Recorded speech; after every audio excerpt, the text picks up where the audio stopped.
বিশ্ববিদ্যালয়ের যে নির্বাচন কমিশনার তাদের যে ত্রুটিগুলো সেই ত্রুটিগুলো আসলে ছোট ছোট ত্রুটিগুলো অনেক বড় আকার এখানে পড়ছে। ব্যালট পেপারের ক্ষেত্রে ওনারা কি করেছেন, একটি হলে যদি 522 জন ভোটার থেকে থাকেন সেখানে 600টি ব্যালট দিয়েছেন। যে নির্বাচন কমিশনার নির্বাচনের স্বচ্ছতা নিশ্চিতের ক্ষেত্রে যত প্রকার ভূমিকা রাখার কথা সেই ভূমিকা রাখার ক্ষেত্রে এখনও আসলে তারা পর্যাপ্ত ভূমিকা রাখতে পারছে না। আমরা আশা রাখছি পোলিং এজেন্টের ব্যাপারে যে সংশয়টা রয়েছে সেই সংশয়টা তারা দ্রুত দূর করবেন। জি আলহামদুলিল্লাহ, আমি ভোট প্রদান করেছি জাহাঙ্গীরনগর বিশ্ববিদ্যালয় কেন্দ্রীয় শিক্ষার্থী সংসদ কেন্দ্রীয় সংসদে এবং একই সাথে হল সংসদে ভোট প্রদান করেছি। যতটা জটিলতা আসলে সবাই বোধ করছিল যে এতগুলো ভোট, আসলে তেমন জটিলতা নেই। আমিও শিক্ষার্থীদের আহ্বান করছি আপনারা সবাই ভোট প্রদান করতে আসুন এবং জীবনে যে স্বৈরাচার আমলের যে স্বৈরাচার যেভাবে আমাদের ভোটের অধিকার হরণ করে রেখেছিলেন সেই ওই স্বৈরাচারকে পতনের পর আমরা যে অধিকারটি পেয়েছি সেই অধিকার আপনারা বাস্তবায়নের জন্য এগিয়ে আসুন। এখন পর্যন্ত নির্বাচনে যে পরিস্থিতি দেখতে পেয়েছি আমরা ইতিপূর্বে অবগত করেছি যে বিশ্ববিদ্যালয়ের যে নির্বাচন কমিশনার তাদের যে ত্রুটিগুলো সেই ত্রুটিগুলো আসলে ছোট ছোট ত্রুটিগুলো অনেক বড় আকার এখানে পড়ছে।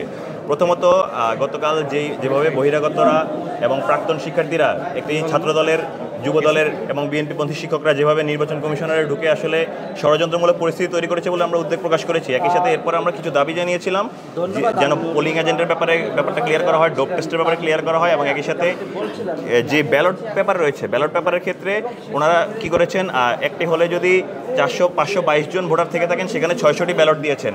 একই সাথে কোথাও যদি আবার 390 জন থেকে থাকেন সেখানে 400টি ব্যালট দিয়েছেন।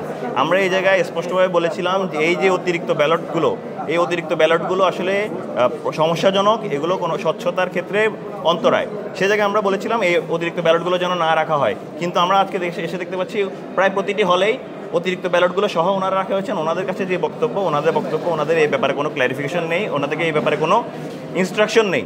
আমরা খুবই দুঃখের সঙ্গে জানাচ্ছি যে নির্বাচন কমিশনার নির্বাচনের স্বচ্ছতা নিশ্চিতের ক্ষেত্রে যত প্রকার ভূমিকা রাখার কথা সেই ভূমিকা রাখার ক্ষেত্রে এখনও আসলে তারা পর্যাপ্ত ভূমিকা রাখতে পারছে না। আমরা আশা রাখছি পোলিং এজেন্টের ব্যাপারে যে সংশয়টা রয়েছে সেই সংশয়টা তারা দ্রুত দূর করবেন এবং অতিরিক্ত যে ব্যালট নাম্বার ভোট কেন্দ্রে রাখার দ্বারা নির্বাচন কারচুপির সংখ্যাকে উস্কে দেওয়ার কোনোভাবে সমীচীন মনে করছেন। আমরা আশা রাখছি নির্বাচন কমিশন দ্রুত এর ব্যবস্থা নেবে। জি, এটি আরেকটি দুঃখজনক ব্যাপার যে নির্বাচন কমিশনের নির্বাচন প্রক্রিয়া শুরু হতে এখানে 9:40 বেজে গেছে, যেখানে 9টা থেকে ভোট গ্রহণ শুরু হওয়ার কথা ছিল। আমার কাছে মনে হয় এই জায়গায় যে এফিসিয়েন্সি জায়গাটা আরও বৃদ্ধি করার প্রয়োজন ছিল এবং বাকি হলগুলোতেও। আপনি তো ভোট দিয়েছেন, ভোট দিয়ে